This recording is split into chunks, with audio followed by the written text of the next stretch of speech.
Welcome to the Binge Breakers podcast. I'm Jacqueline. I am here to teach you how I overcame bulimia and my binge eating disorder, and how you can too. Through simple steps of mind management, repairing your relationship with yourself, understanding your habits, and intuitive eating. Disclaimer. This recording is not intended to be utilized as medical advice or a medical diagnosis. If you think you're in need of medical attention or treatment, please seek it immediately. This recording will also contain sensitive subjects such as binging and purging, weight, and depression. Please listen at your own discretion and do what you think is best for you. Hello, everyone listening. I have a special guest on today.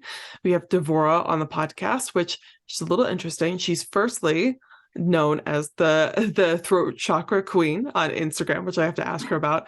And then she's also a therapeutic voice worker and empowerment coach. And then she's also a member in my group coaching program, and she's been through her own bulimia recovery journey. We met about a year ago, I believe, right? Over a year ago now. I think it was like closer to 3 at this point, two and change. Really? So we met in 2020. I thought it was 21, but my memory is kind of failing me now. Maybe, but definitely like at least 2 years. I've gone through several moves. So yeah, that's insane. And we were just talking about our different moves. You lived in Hawaii for 10 years, which is pretty cool too. So anyone out there from Hawaii, hello, shout out. But Devora, firstly, just introduce yourself. Tell us hi. Hi, everybody. Everyone listening to Jacqueline, who is so wonderful and does such good work. My name is Devora. I am by trade a music therapist and a singer and a songwriter, and I do something now called therapeutic voice work, which I created, although I'm not the only person to use the voice as a transformational tool. And I have been recovered from bulimia / in recovery for a little while now, but it wasn't that long ago that I was still in it. It kind of would creep up, kind of pop in every few years. So I'm sure I'll share more about that. But now that I'm on the other side of it, for really the first major time in my life, I'm finding how limited and restrictive my vision was then, and how much more open and abundant it is now. So now I devote my life to helping other people open up their abundance mindset too. Yeah. It's crazy when you're in bulimia how limited it is, but then when you get out, you're like, oh wow, there's a lot more to life. And not that people with bulimia can't have full lives too, but I feel like it just puts such a damper on it. So tell me, I don't know as much about it. What is therapeutic voice work? Tell us about that, because I'm not as informed as I should be on it. Well, I don't think anyone is, because I think I made up the term. I think I coined the term. Cool. But it dropped into my head, and I don't take ownership of it because I feel like other people are doing their version of it. But really, what I found, so in my own journey, separate and connected to bulimia, I feel like I hadn't spoken up very much in my life. Like looking back, I was a very quiet girl and I closed my mouth.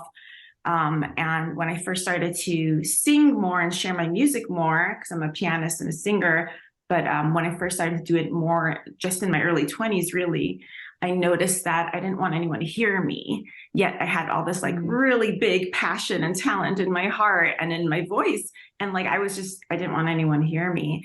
And then I was always interested in the voice and what that meant. And the voices in your head, your inner voice, expressing yourself. And I started working with a woman who does her version of voice work, but she calls it something else. And I forgot her name now. It's been a while. But gotta go back and look her up, right? I do, because I would want to give her a shout out. It was just for a brief while, but I worked with a few different women doing their version of what I do. There's also a whole profession called voice movement therapy, which is also maybe the most, the one that's like a more established field of using the voice as a therapeutic tool. But a lot of people are doing it. So anyways, when I started playing with my voice organically with the help of a few of these women, I noticed the same thing. I didn't want anyone to hear me. And I was restricting literally like the volume and the tone and the breadth of my voice. And then that just launched me into thinking about how it affects my life. And then I got this sort of download to do my version of it. So what therapeutic voice work is for me is I actually connect people with their voice inside their body, just like breathing in, feeling your voice inside you, breathing out, feeling your voice coming out of you. And what ends up happening is the voice ends up being like a flashlight to what's going on inside. So what you're feeling, what you're thinking, memories, a lot of things come up more clearly, at least the way I do it. I think it's because it's my unique medicine, it's like my talent and what I like to do. So maybe that's why it's so potent. So first and foremost, it's about that. It's using it as this kind of radical self-awareness tool. And then what ends up happening, because it's so voice-based, is that we're looking at where you're not listening to yourself. And that's really the first step of the work I do. It's like, where are you not listening to yourself? What wants to be heard? What emotions want to be felt? What have you been suppressing? What needs some love? And then we go from there. Interesting. There's so much you said there that was like, first of all, when you're like feeling the breath come in and then out, I even like took a breath with you and I was like, oh, wow, that feels really nice. Whenever I'm speaking too publicly, I tend to like be more shorter breath and stuff like that. And just taking time with that, it really helps. But what you said, playing with your voice, that's something I never really thought about before, but I can see it could be very, very powerful. And then also what you said about not being heard and controlling the volume of your voice, controlling how you were speaking. And of course, we all do that to some degree, but maybe to an excessive amount. Where do you think that was coming from? Why do you think you were doing that?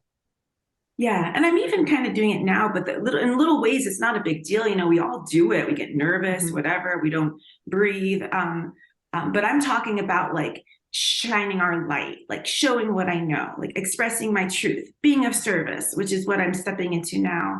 And to answer your question, and see, as I get more passionate, my voice is actually getting fuller. But,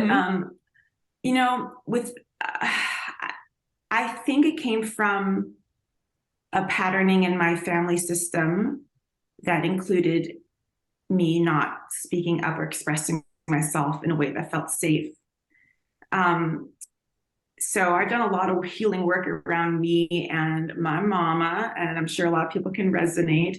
And, I've come to a place where I don't blame her anymore, but the patterns are still there. Like when I'm almost 40 now, when I go home, it's still the same. I just accept it now.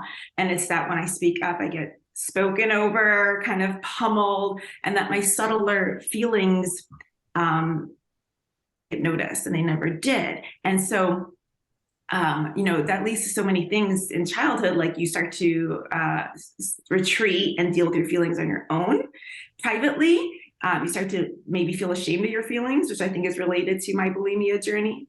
And there's just no safe, easy, comfortable way for me to share how I felt, have it be heard, have it be allowed.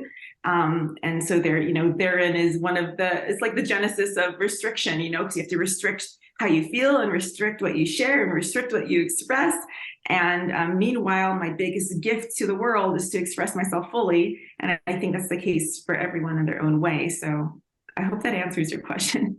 No, I think it was open to a lot of cool things. And part of it is like, just flowing conversation.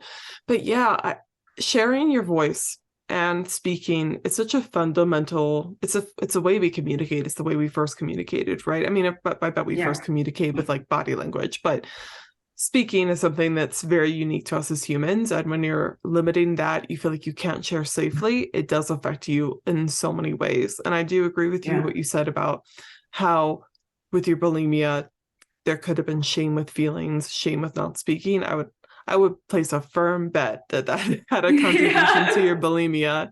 What do you think? Like, what was your, briefly, I know it's hard to get into, what was kind of your bulimia story like? How did that happen for you? Yeah. So I only started acknowledging that it was even a problem about 3 years ago. Maybe it was like 2 years that I contacted you, but around 2-3 years ago. And, but it had been going on and off was my story for like almost 20 years. And so I think like it started more with like normal, like restriction. When I was 14, I remember I lost a bunch of weight, and mostly I was just kind of fanatical about eating lightly and exercising, and I kind of passed for being fit. Like no one thought I wasn't really that unhealthy, but I definitely was restricting, but it wasn't intensive, you know? And then eventually I think it was like 18 or 21 was when I first purged. I don't remember exactly when. I wish I could remember. I wish someone could just like show me that memory, because that would be really interesting. And just like so many of us, it was really easy to do. And I feel like it was in some ways an evolution because I wasn't willing to restrict so much anymore because I wanted to give myself stuff because I like to eat. But then that led into purging sometimes, and it wouldn't happen for very long, right? Like it would happen for a few days, it would go away for a few months, it'd come back for a couple weeks, it'd go away for 3 years, it'd come, you know, so I never really looked at it as a problem because it was so sporadic. I think at one point it was gone for like 6 years, like it was gone for a long time. Wow. And yeah, but then it would come back and I'd be older about it and I'd be kind of thinking like, why is this still happening? But kind of denying that it's a problem. You know, denial is such a big part of it, of any quote unquote addiction. You know, I think it really goes back to denying a feeling you're feeling and not being able to feel it. But then it kind of shows itself as denying the behavior. So that was my story. And eventually I contacted you because I'm like, this is a problem. And I did like your 3, I think I did your 3 session package, the one you offer just once. And I was like, oh, I got this under control. And then I stopped working with you and I relapsed like a few times. And then like not too long ago, I joined your group coaching program. And that's when I kicked the habit forever. That's awesome. Yeah. It's funny you say that about the 3 coaching package. I don't offer that anymore just because I know people just, they need to be committed to the whole process, like the long-term haul. But I did offer it just for like people, maybe if it's more affordable or people weren't sure, but yeah, now I don't even do that anymore. Like you got to commit. But it's interesting, firstly, that you say with the 6 years, like going on and off. I'm glad that you say that because a lot of people fall under that umbrella where they're not constantly going through the binging and purging craze, and they will just have periods of abstinence and then they think, oh, it's not a problem, so whatever, or they just don't think about it and then they can move on. And then because they think it's not a problem, they never necessarily seek help. Why do you think it would come and go for you? What do you think that was about?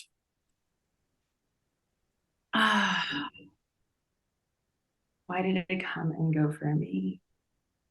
I mean, the arrogant answer is like, I feel like, oh, I had a handle on it. And in some ways I did. Like I did have a lot of willpower too. And I did have a lot of other coping mechanisms in place. And I did have a lot of like inspiration and motivation in life. So I think that was part of it, that like I didn't always need it. I think it's when moments hit the fan for me, when my, deepest wounds were hit and I couldn't handle it anymore. And I didn't have a coping strategy and place in me that was dark, a place in me I wasn't looking at yet. Because as people know, as they recover, you uncover more and more feelings and thoughts that need to be looked at and overturned. And until you kind of kick the initial behavior, you don't really see what's underneath. At least that's what I've noticed. So I think it's when it hit a dark spot in me that I wasn't, what I realize is we're both, all of us are kind of this combination of being a really, really wise, eternal soul and a human that's fallible and emotional and has had trauma and lots of weird, restrictive experiences. And I think sometimes I was able to act from that wise part and sometimes I couldn't. And I think I was in denial of the human part of me is, and that's really good. Denial of the human part of me. I like that a lot. Yeah. Mm-hmm. Sorry, I didn't mean to interrupt, but no, I agree with your synopsis. Like when it hits the deepest parts of you, and that's often like, I don't think your initial answer was arrogant either, of being like, I thought I had it under control. In some ways you did, absolutely. Yeah. But then sometimes when shit hits the fan, basically, then it really uncovers a lot about you. And sometimes you don't want to deal with that, or you don't know how to deal with that. So then you can turn to behaviors, or they just kind of come in. It's not even like you have I'm sure sometimes you didn't even have this big thought process. It's just suddenly you were doing those behaviors without really thinking about it. Yeah. And what you just said about how it uncovers more about you, that's so key, because at some point, I love that now. Like, I want to go deeper now, and I want to uncover things about me, because the more I uncover, the more open I am to like a wider space in my life that can be full with really yummy, lovely feelings. But when we're not willing,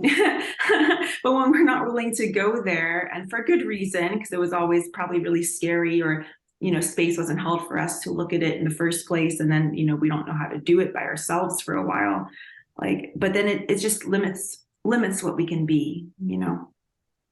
Yeah, it's unfortunate, because I wish people didn't have to go through pain to grow and learn, but I find that some of the worst moments in my life have been the most transformative, and it sucks. It really does. Like, you don't want to go through those things, but at the same time, they really shape you, they help you, and then they one of my clients also said they're definitely kind of bringing up your ick, basically something inside you that needs to be dealt with, or at least considered, looked at, heard, like you've been saying. And that's where you can grow and understand yourself more fully. And then, like you said, be with, yummy feelings or sour ones. Yeah, all of them. But the more that we're able to tolerate and hold the feelings and feel them and let them move, the more we can allow for all the feelings, including the really good ones. So it's like we have to be willing to feel all of them to some degree. Mm-hmm. Well, would you say that's been crucial to your recovery this time around? Just kind of like being open to feeling it instead of just trying to suppress it and only use willpower? Yes. So I feel like we get initiated when we're recovering, especially when we're about to hit a turning point, and like it might look like an urge, or the thoughts come flooding back into purge.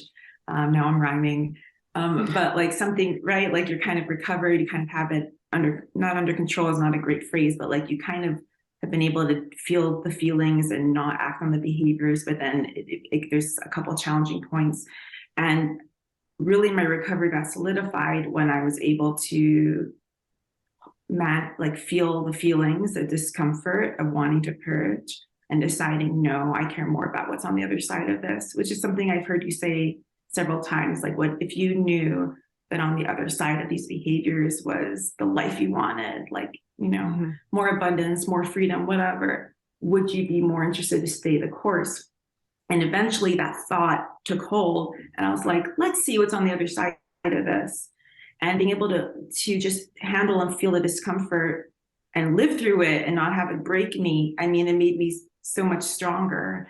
So that made me more open to feeling everything. And and I want to see where I'm projecting things on people now. Like I want to look at where I'm, and it's kind of easy to tell because you're being judgmental, like, and like, right? Like, and that's what bulimia is all about: self-criticism and judgment, but also criticism and judgment of others. So like either way, like if you're feeling a judgment on yourself or on others, there's probably projection happening and there's probably limitation happening. And if you're not willing to like own that, then what can you do? You have to own it. A funny side note that's not related, but kind of related. So the trashy TV show my boyfriend liked to binge watch is Love Island. And like in Love Island Australia usually, but their season isn't out. So right now we're watching the latest season of Love Island UK.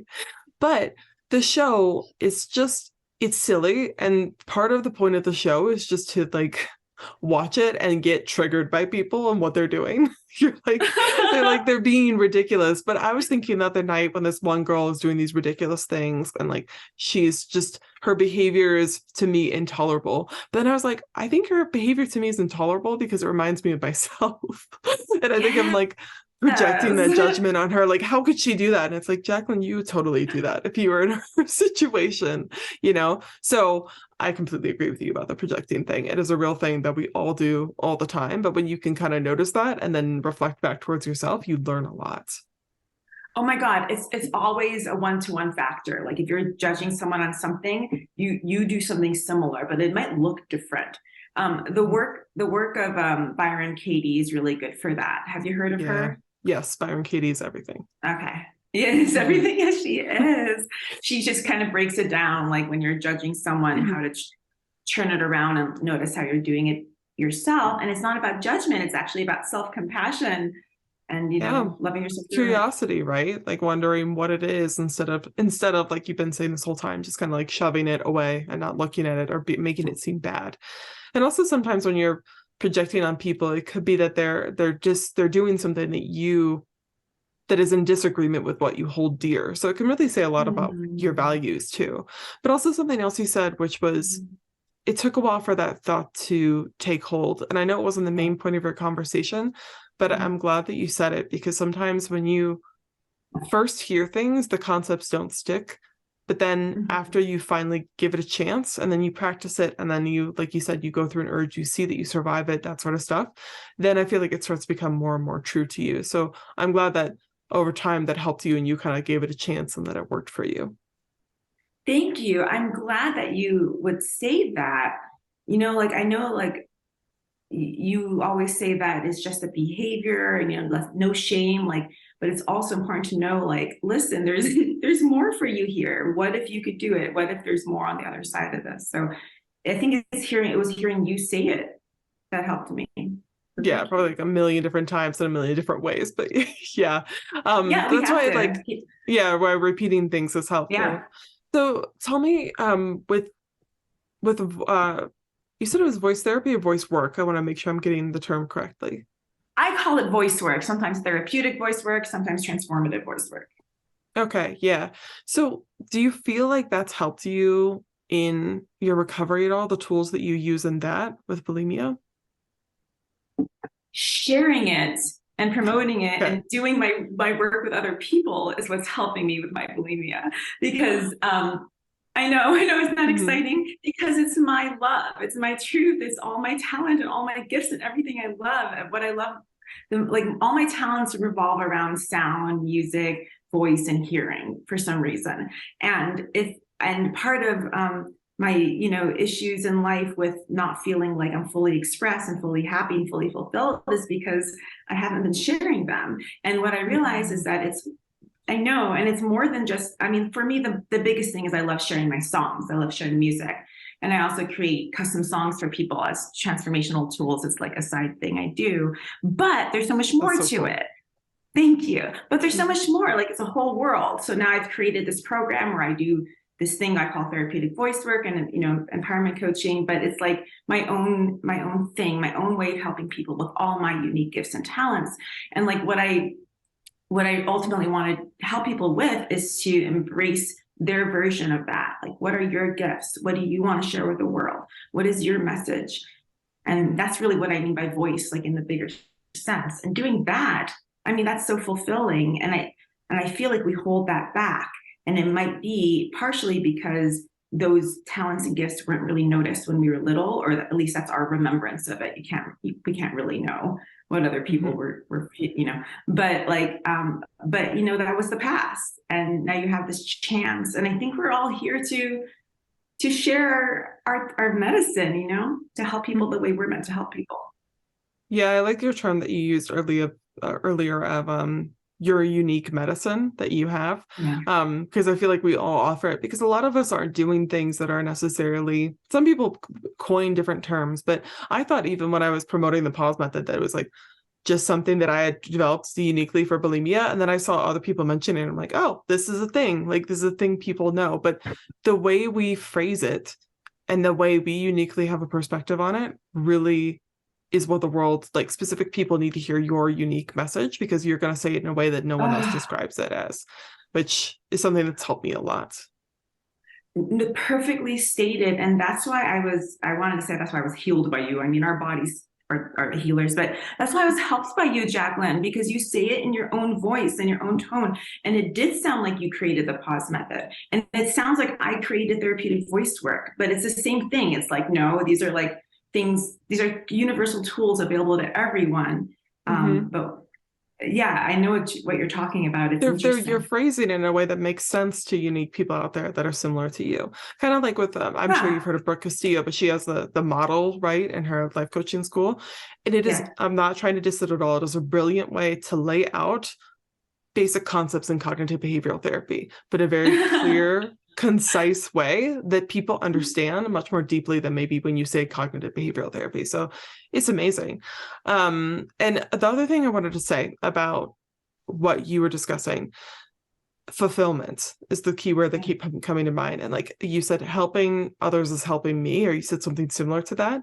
Yeah. And I think that's so true. Like the work that I do also helps me stay in recovery and like continuing working with people, but not just because I'm helping people specifically with bulimia, but because I'm moving on in some way and I feel purpose, I feel fulfillment, I feel good. And I think a lot of people after bulimia recovery, or when they're in the midst of recovery, they suddenly get this gap in time and this space, and then they don't know what to do with it. And they're kind of like, I feel lost. Maybe they get unsettled by not knowing what they want to do. They feel a lack of fulfillment, and that can sometimes lead them back into bulimia. So it's not that you have to have this grand purpose, but I think finding something that gives you fulfillment after bulimia is crucial towards continuous long-term recovery. Yeah, that makes a lot of sense. Mm-hmm. Yeah, and that's what you found to do, obviously. When it comes to, like, we've talked on the sidelines about this, but I know you're creating something, or you are offering something that's amazing. It's called the Abundance After Bulimia Program. So tell us about that a little bit. Yeah. So I already offer a 3-month program that I just call therapeutic voice work plus empowerment coaching. Sometimes I call it heart healing plus voice empowerment. I call it different things. It's evolving, but I'm going to offer a version of it that I will now call Abundance After Bulimia, specifically for individuals, not necessarily that had bulimia, but that one way or another are not in the throes of an eating disorder anymore. Maybe never had a full-on eating disorder, because mine was never diagnosed either. But you resonate with what we're talking about here on this podcast, like it's disorder, some kind of disordered eating or distorted body image, self-image, restrictive thoughts, limitation, things like that. And if you're not in the throes of it anymore, of the behaviors, and you're ready to look deeper at the more insidious thoughts, the critical thoughts, the judgments, the projections, the limitations, and like look at what you really want to create in this life, and also how you want to share and express yourself and what gifts you have to share, even if you have no idea, or you kind of have an idea, but you haven't given yourself permission or allowance to do it. My idea with Abundance After Bulimia is like, let's reclaim that abundance after living a life of pretty restrictive thoughts and feelings. So it's a combination of the therapeutic voice work to, feel more feelings, have it be held and contained with my support, and you learning to do that. Unblocking suppressed emotions is a big part of therapeutic voice work that just seems to happen. People often cry or, come upon a memory that they haven't looked at forever, and then, they process some grief or something. And then using it, like I said, as a flashlight on your thoughts and feelings, but combining it with looking at what do you want to do in this world? Where do you want to be? What do you want to share? We kind of look out a year ahead, and then I work with you 3 months at a time to get you there. And we work on manifestation skills as well, which is all about keeping a certain vision and staying true to it, and staying on the top half of the emotional scale in terms of feeling faith and positivity. Well, that sounds really interesting and really thorough on all the things. I love that it's about also finding your life after some sort of restrictive disorder, and like being kind of in this thing. So people feel really lost. There's 2 things. One, you said like people, even if you don't know, it's okay. How do people go about finding what they're supposed to do or what they want to do afterwards when they don't know? Because I find that freaks people out sometimes when they just don't know. They want to like run straight back to their eating disorder. They just feel so much shame for not knowing what they want to do. So what advice would you offer to those people? Yeah, well, first of all, there's clues everywhere. All your natural gifts and talents. Like, okay, so my thing is I can hear really well. I don't actually hear actual words and sounds that well, but I hear subtle information very well. Like you can talk to me and I can hear your emotions. I can kind of tell where you're not letting yourself feel something. Like it's kind of this weird little talent. So start to notice what weird little talents you have. They're often intuitive gifts, kind of like psychic gifts, or something that's like not usually taught in school. Just like notice that. You've been noticing it your whole life. You already know it. It brings you this weird sense of joy. So that's a good place to start. And then the work I do with the voice is all about that, because it's about listening to what's going on inside.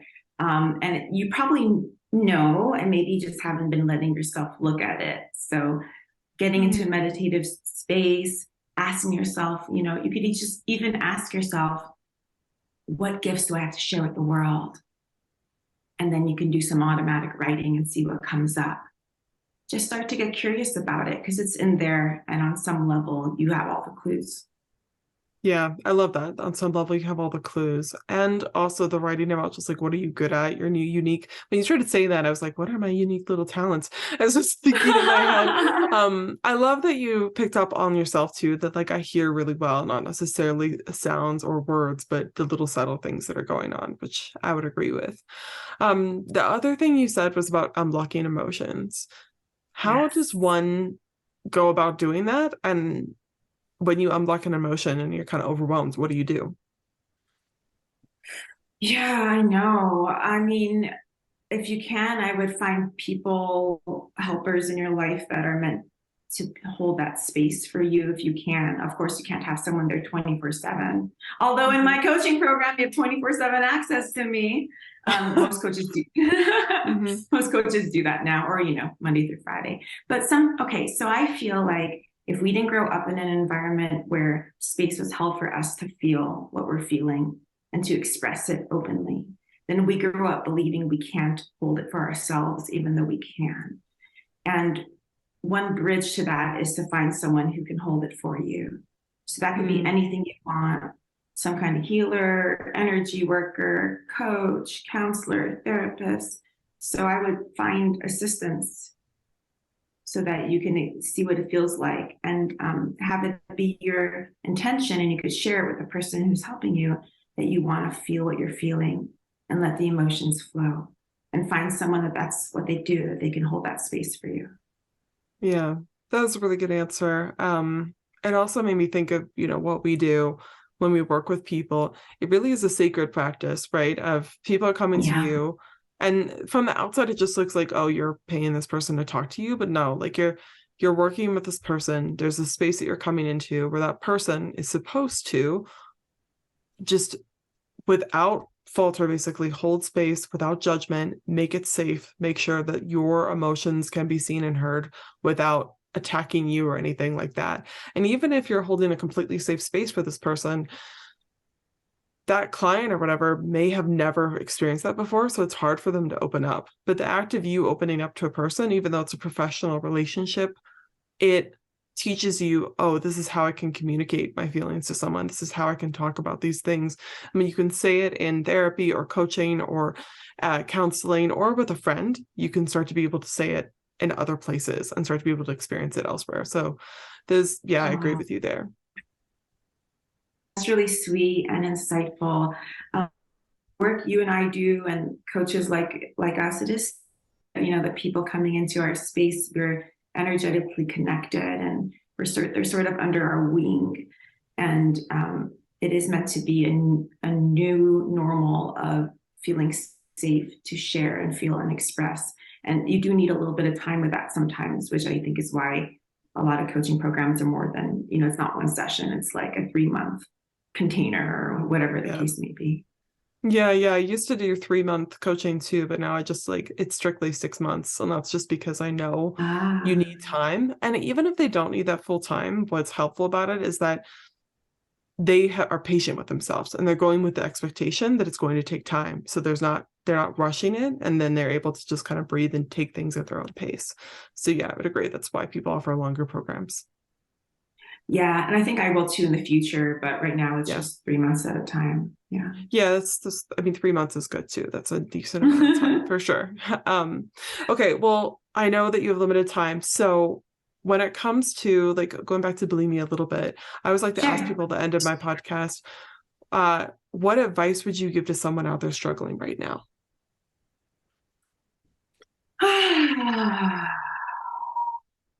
Even though it's a very private, sort of shameful affliction, like it's not very public or social, that's part of the issue, really. So if you're able and willing to share it with somebody, even though that might sound really scary and kind of seems like it goes against what you think will help, or that it'll be even more shaming. That was a turning point for me, was when I shared it like the day after with someone I was dating, and I never purged again after that. I mean, it all kind of, and not that that was the only reason that I stopped. There was a few different things that were going on, but part of it included me deciding I don't need to hide this away anymore. And you don't need to do that everywhere with everyone. You shouldn't. In fact, you're probably going to go on a journey where you start to balance out where you share and where you don't, what you keep sacred and what you can share. It's a little kind of messed up and confused, I think, with people who are struggling with this, because like we don't know what to hold. Like what we feel ashamed about and what we hold sacred is two completely different vibrations, but we get them confused. So I think if you're willing to speak up with someone you trust about the truth about what you're experiencing, it's a good place to start. It could be a turning point.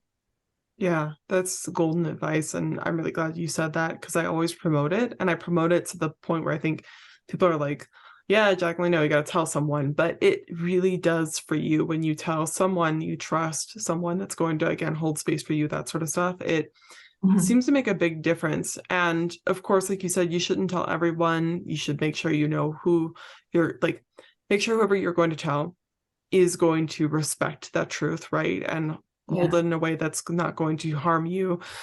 But I think there's something when you tell people about your dirtiest laundry, or what you view to be your dirtiest laundry, it's kind of like you're owning yourself, and you're just being like, here's my shit, take it or leave it.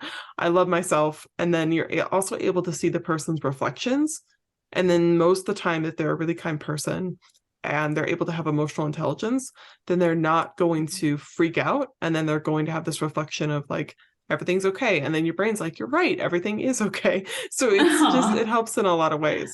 I also think back to my journey, and I know not everyone wants to start a podcast about bulimia recovery, but well, I didn't know this, but when I started the podcast and when I posted on Facebook to all my family and friends that I had bulimia, all this stuff no one really knew, it was one of the most freeing things I ever did. It was just like, this is awesome. Like, it's all out in the air, or all out in the open. I don't have to worry about this anymore. And this is me. And if people don't like it, screw it. And so it was just kind of like, it boosted my confidence so much, and it let go of a chip on my shoulder I didn't realize that I had. So yeah, I would agree with your statement, basically. Yeah, I'm experiencing that now. Like even doing this podcast, I think this is the first public time I'm really sharing about it. I'm like, yeah, I'm ready. Yeah, because then you give yourself permission to share all the other things too. It's about being able to share all of it, whatever you choose. Yeah, it's like dominoes, right? You put that one over and then the other ones can go. But unlike dominoes, you can stop it if you want to. It doesn't have to be all of them. Right.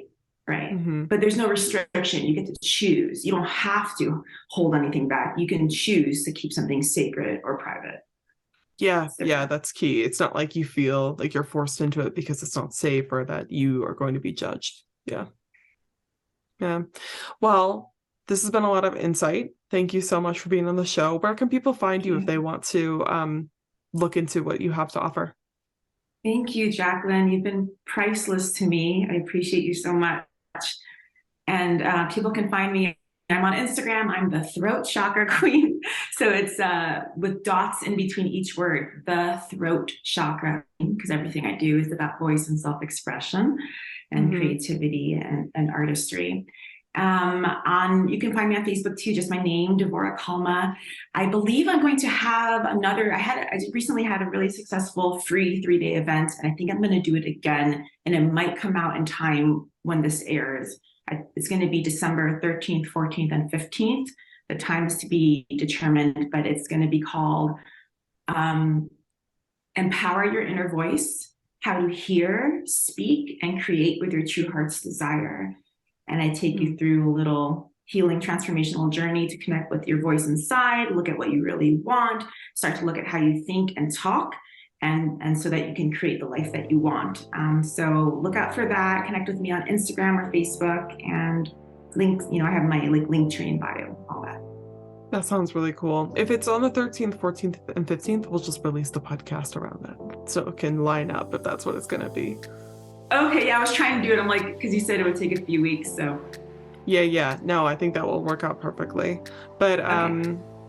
Oh no, sometimes when notifications come up in your phone, then you just completely lose your train of thought. I try to turn on silent, but then it comes up and you're like, what am I doing? But anyway, no, thank you for being on the podcast today, Devora. I really appreciate it. I think you've shared a lot of wisdom and insight here, and I love your unique approach to the work that you're doing. I obviously am not as well informed in the area, but it's unlike anything I've heard before. So I think it's going to help a lot of people. So congratulations to you. Thank you. Thank you so much. And I can't thank you enough. You've been priceless. Thanks for the work you do. Thank you. All right. Bye, everyone listening. Aloha.